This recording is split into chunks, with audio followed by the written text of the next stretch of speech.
Welcome to my YouTube video focusing on the element of art value. This is a beginner lesson. You'll need paper and pencil, and a ruler or straight edge is optional. Let's have some fun.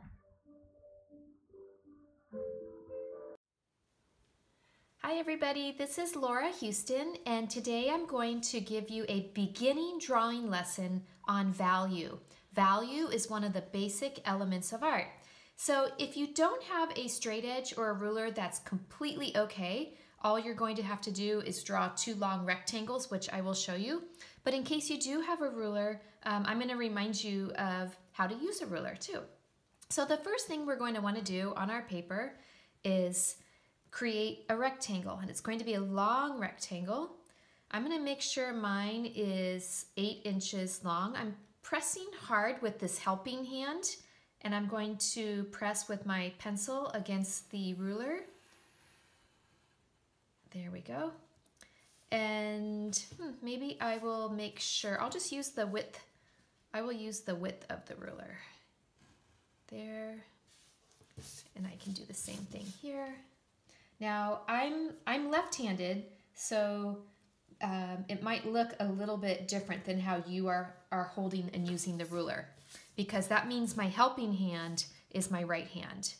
And sometimes I have to turn my paper like this, and that's fine too if you need to do that to use your ruler in a way that's easier.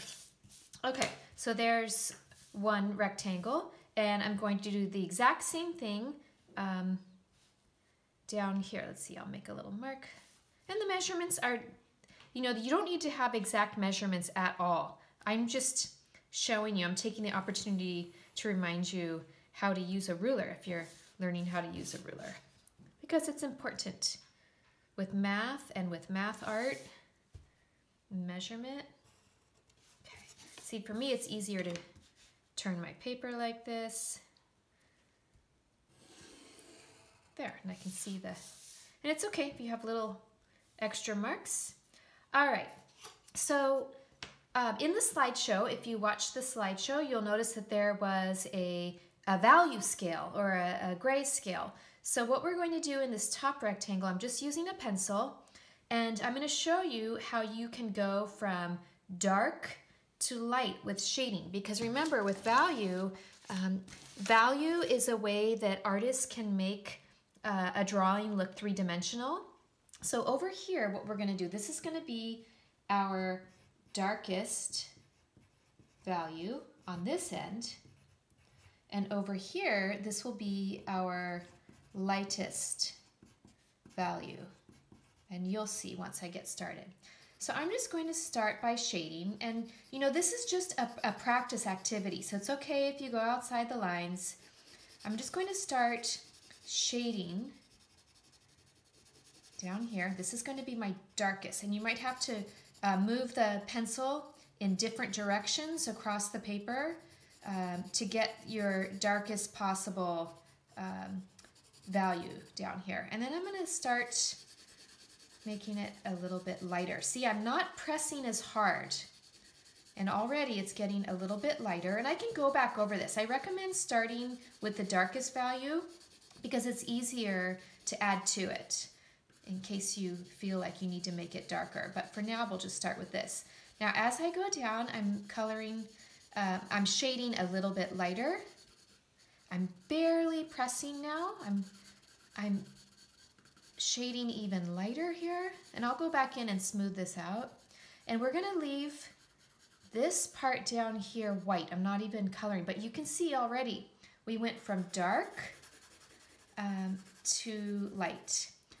And if you want to, one thing we could do, I'll show you a little trick in a moment. Let's see, I can do a few lines. It's starting to smooth out there. Okay, so sometimes what artists do is they can use their finger, or even like if you want to take a little Kleenex, if you want to make it really smooth looking, you can kind of rub. It's going to make your finger dirty. You'll have to wash it later, but it makes a like a smoother look. You can try that.